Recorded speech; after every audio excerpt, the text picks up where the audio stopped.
Good morning, everyone.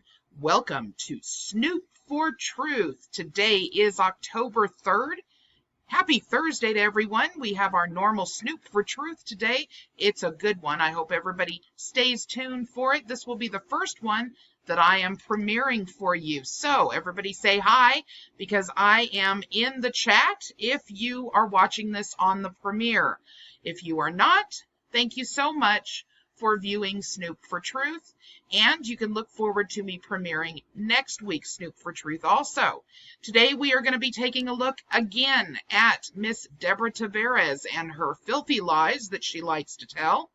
This one is an interesting one where she likes to claim that the Rothschilds actually own all of the utility companies.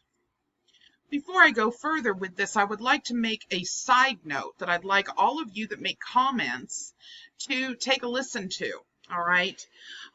For those of you that have an issue with the particular party that I'm speaking about, meaning the Rothschilds here, I'm not necessarily advocating everything the Rothschilds do, just simply because we are debunking an incorrect or fraudulent fact that Miss Tavares is making. So therefore, I would like for you guys to take note of that. Just because you don't like someone doesn't mean that it's okay to go around making false statements about them. So it doesn't make this video any less valid because you choose to make the statement that the Rothschilds in some other venue are not good or are dirty in some way. It does not make a difference what your personal feelings are about the particular party or what else they might have done wrong. You don't accuse someone of something that they're not guilty of. And that is the point of all of the hoaxes that we debunk with regards to Miss Tavares and others. Now, moving forward from there, let's take a listen to what Miss Tavares actually has to say about Rothschilds owning all of the utility companies. Today there. So having spoken about the press release, I want to just add this. This is very important to understand. Rothschild is in charge of all of the utilities across the country, your utility companies.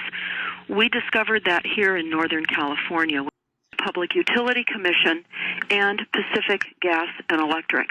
And it's extremely important that you understand Pacific Gas and Electric is run by Rothschild. In fact, if you dig deeply, you will find that the majority of utility companies across this country are run by some level of Rothschild influence. And I will say that because that is one reason that the United States electric grid has not been hardened against an EMP attack. China and Russia and Canada have all hardened. We have not. In furtherance of this hoax, D.Tavares fraudulently claims that she obtained a curriculum vitae, effectively a resume for expert witnesses attached to the sworn testimony of a member of the Rothschilds family, wherein he stated that he owned dozens and dozens of utility companies. Take a listen. To discuss, so I'm hitting this first. I've got some very heavy information after this. But have a document that I found, and it's entitled Interstate Navigation Company, Direct Testimony of James A. Rothschild. And this was dated March of 2004. So I'm going to read to you what our research team discovered in this document, and it is hair-raising.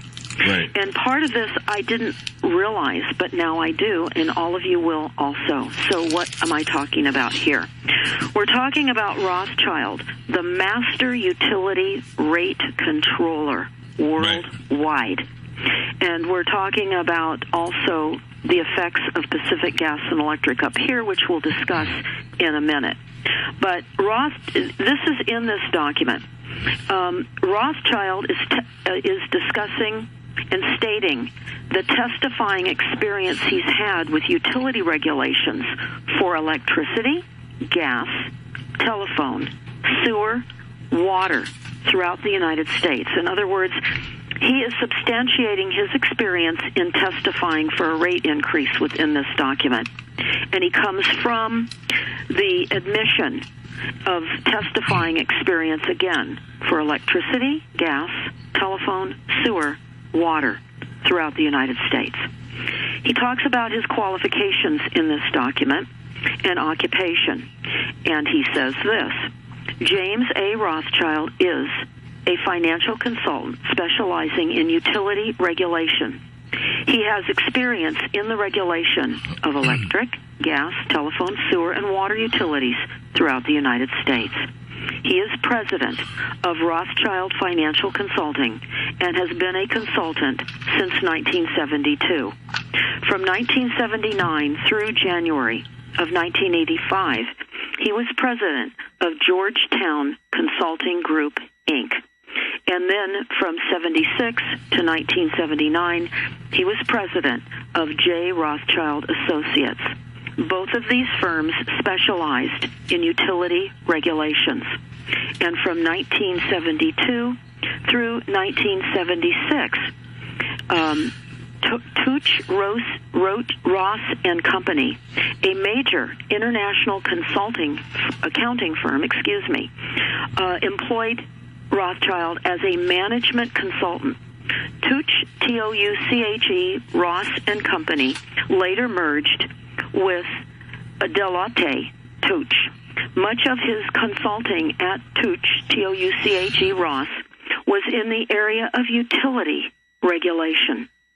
While associated with the above firms, Rothschild had worked for various state utility commissions, attorneys general, and public advocates on regulatory matters relating to regulatory and financial issues. These have included rate of return, financial issues, and accounting issues. So I read into this testimony, and I looked at page 36, and this is very important for all that are wanting to look at this Interstate Navigation Company and the direct testimony of James A. Rothschild. Right. And I've requested that this be posted on StopTheCrime.net under Hot Radio Show Topics and also Climate Action Plans. So I hope that all of you can also just type it in for yourselves and find this document. So on page 36, what I want everybody to look at and want everybody to know is we have been long since disclosing that Rothschild runs all of the utilities, not only nationwide in the United States, Canada, South America, but throughout the entire world. And this is important to understand.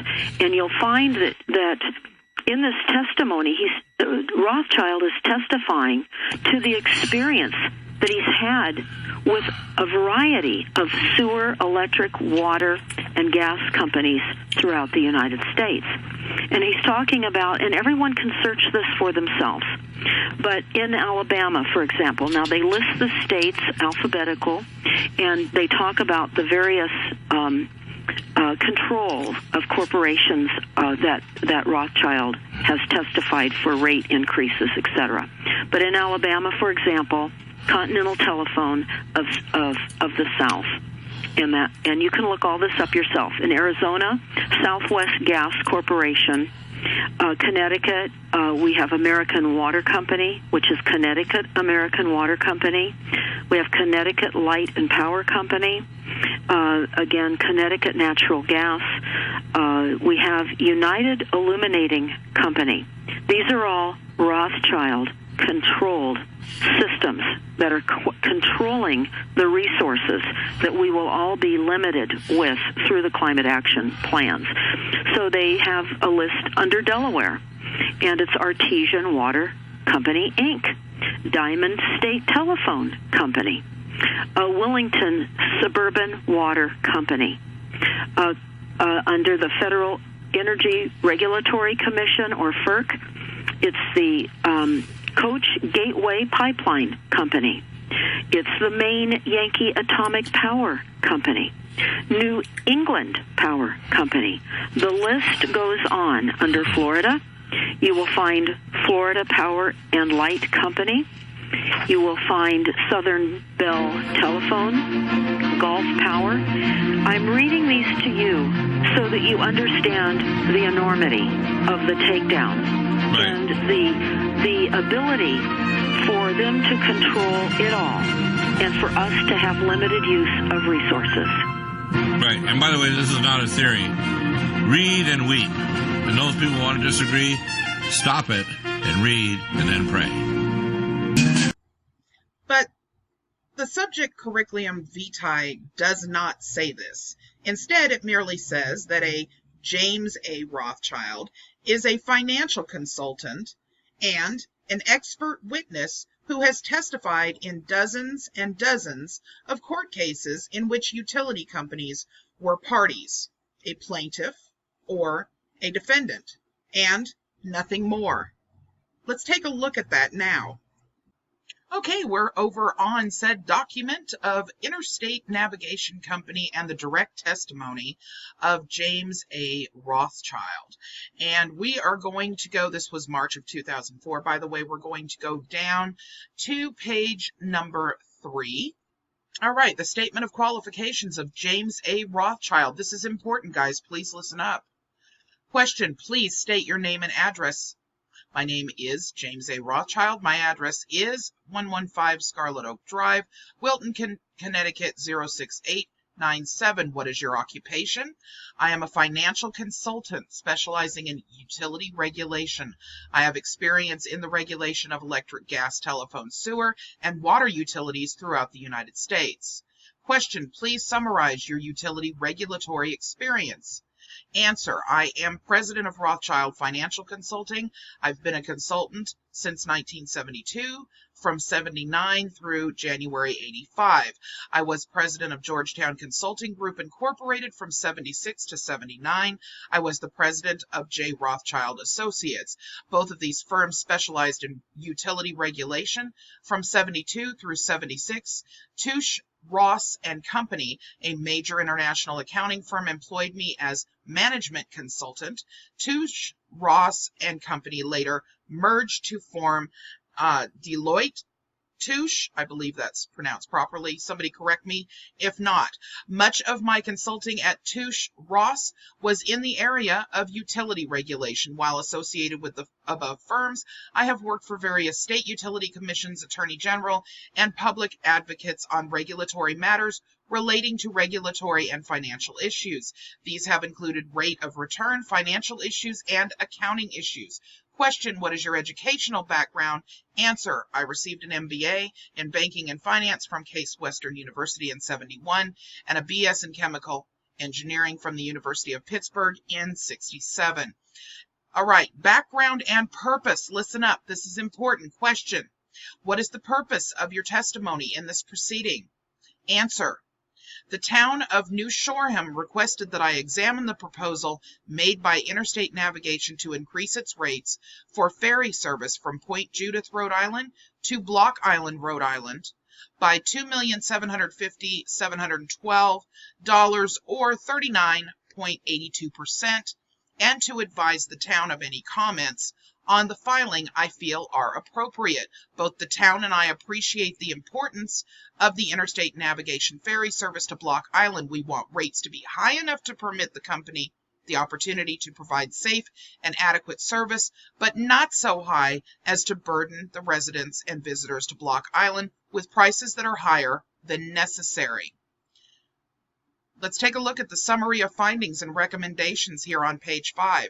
Question: please summarize your findings and recommendations in this case.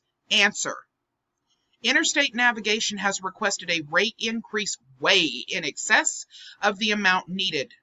This testimony will show why a rate increase of $224,160 or 3.11% will provide the company with a reasonable opportunity to cover its reasonable operating expenses and provide a fair return on used and useful rate base. This is far less than the $2,750,712 increase that was requested by the company. Rates are supposed to be set upon normal conditions. This concept is especially important when setting rates for the company, such as Interstate Navigation, that has a history for many years between rate cases. Interstate Navigation is currently in a period of maximum uncertainty, making this a time to be extremely careful about how permanent rates are set. Overestimation on Interstate Navigation's cost of doing business could put the company in a position of overcharging passengers for years. Interstate Navigation's business has recently been impacted by, and then he goes into the following. Now, we're going to take a look at one more area on this document. And I'm not going to read all of this because there's absolutely no need to. You will find the link in the description. This is the appendix testifying experience of James A. Rothschild, the experience that Mr. Rothschild has with regards to every single state and every utility company that he has testified for or against, or what have you, depending on whether they were the defendant or the plaintiff.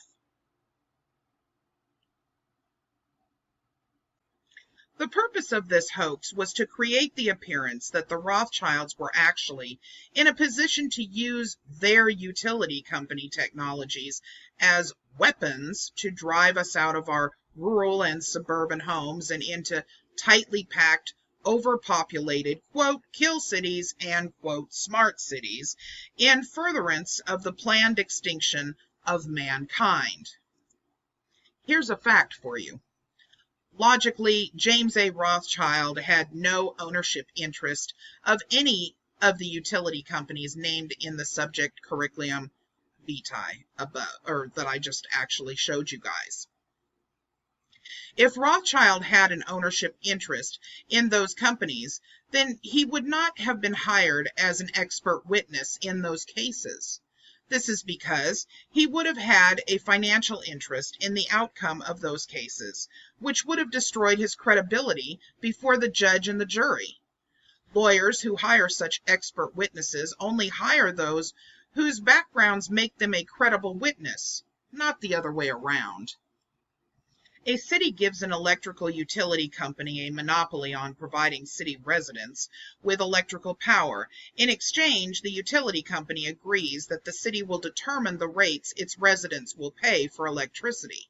The city promises the utility that it will set rates so as to allow the utility to pay its expenses and earn a small profit, but that it will not set rates so high as to be a burden on the city residents.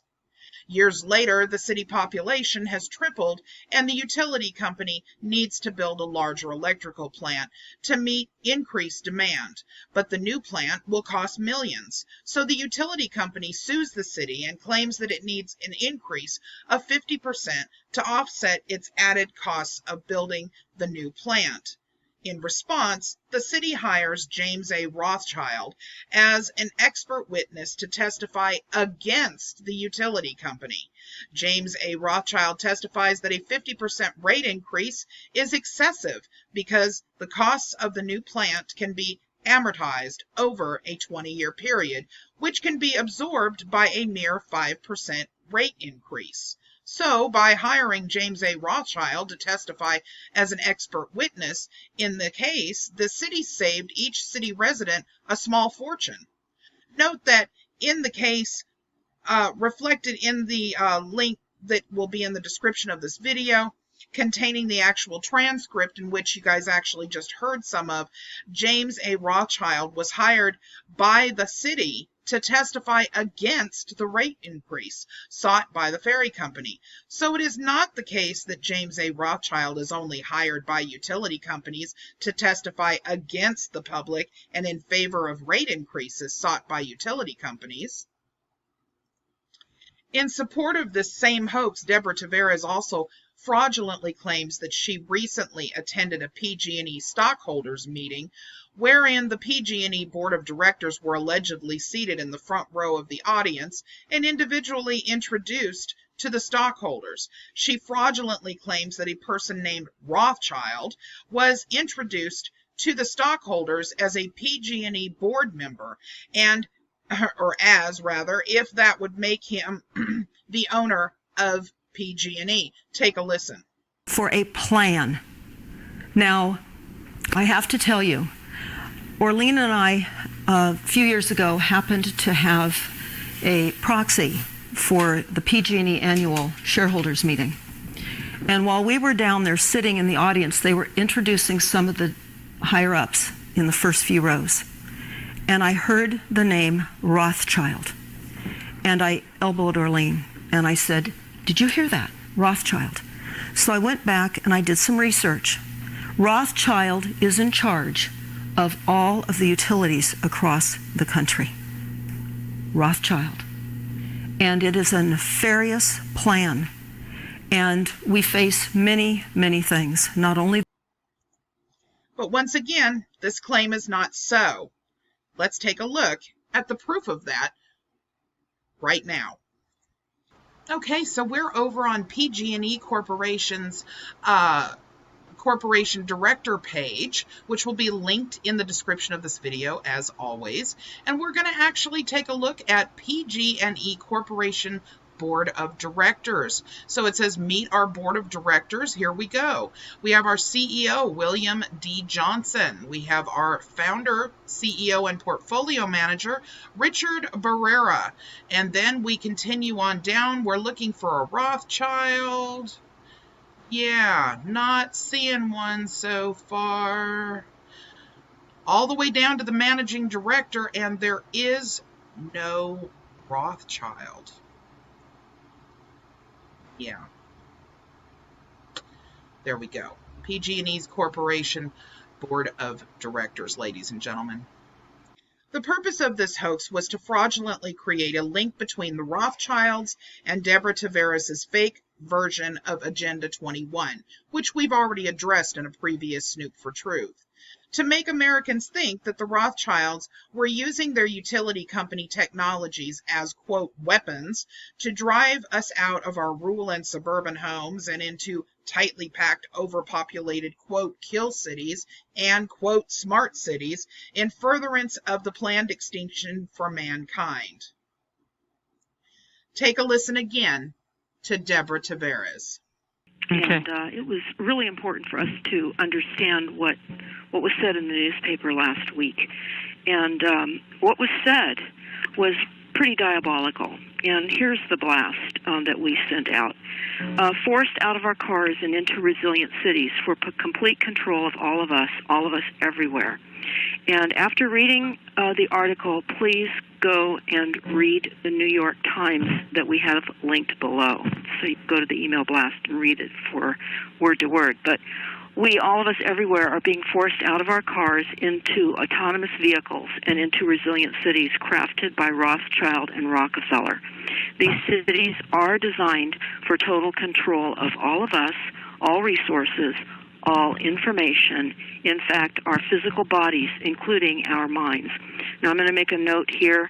Not many of us will survive the amount of frequencies that we're going to experience with the 5G and the layered components of frequencies in these cities. But What to expect in the city's complete confinement and population reduction. Robots in the large, and they will have no problem with the 5G death frequencies network that knowingly will cause human genocide. And I would encourage everybody to go listen to our YouTube, Kill Cities by Rothschild and Rockefeller, which has now has an advisory on it from YouTube.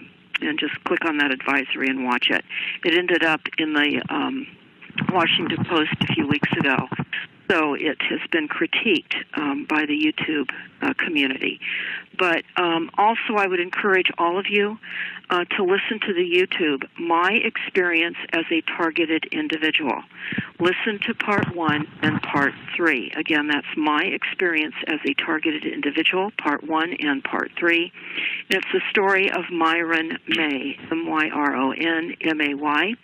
And it's important to note that what he tells us is happening to millions of people right now all over the world and in the United States. So let's talk about the soul connection here. The soul connection that we have found between PG&E and anything Rothschild at all, person or entity, is Roger H. Kimmel, who is not a Rothschild.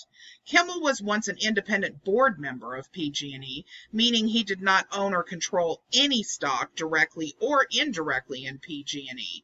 During the same time period, he was a board member of the Rothschild North America Incorporated, a bank. Note that Kimmel's status as an independent board member of PG&E amounts to proof that Rothschild North America Incorporated itself had no ownership interest in PG&E. Otherwise, Kimmel would not have been qualified as an independent board member of PG&E. Kimmel resigned his position with PG&E on January 14, 2019, when PG&E filed for Chapter 11 bankruptcy protection. Take a look. Okay, so we're over on BloombergLaw.com, and we're looking at PG&E Director Kimmel, who resigned from embattled California Utility. Let's read a little snippet of this. Roger H. Kimmel has stepped down as a director for embattled utility PG&E Corporation and its Pacific Gas and Electric Company utility unit, the same day that Governor Gavin Newsom demanded changes to the board.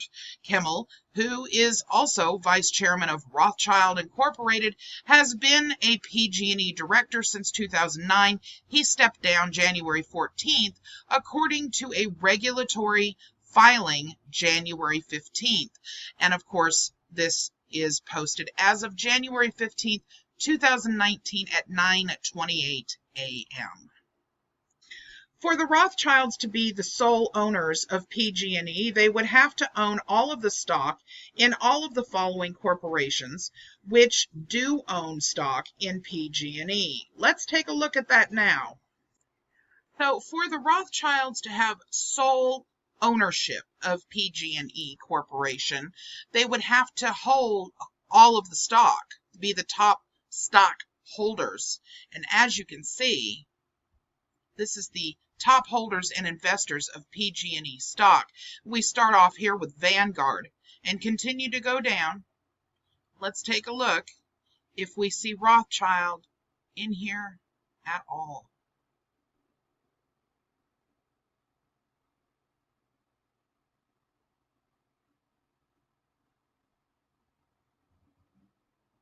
Keep in mind, they'd need at least half of the stock in order to be of controlling interest.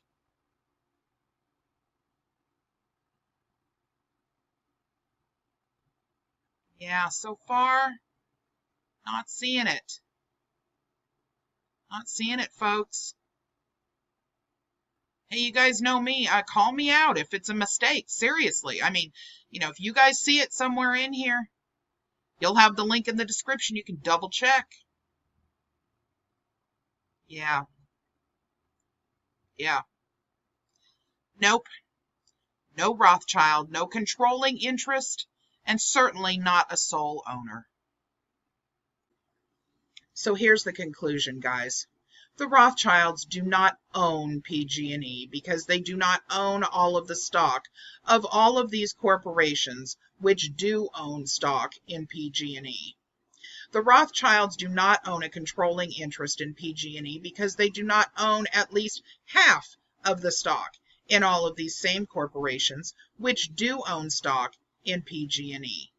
No current officer or director of PG&E has any known connection to the Rothschilds, but even if there was, having a single friendly board member of PG&E like Roger H. Kimmel does not make the Rothschilds the owners of PG&E.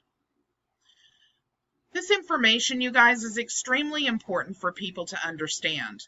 Disinformation is a serious problem across social media and the web at large. Please, everyone, do your research before condemning anyone, no matter how much you think you might dislike them. Thanks once again to Snoop4Truth for all of the wonderful research that you've provided. And everyone, have a wonderful day.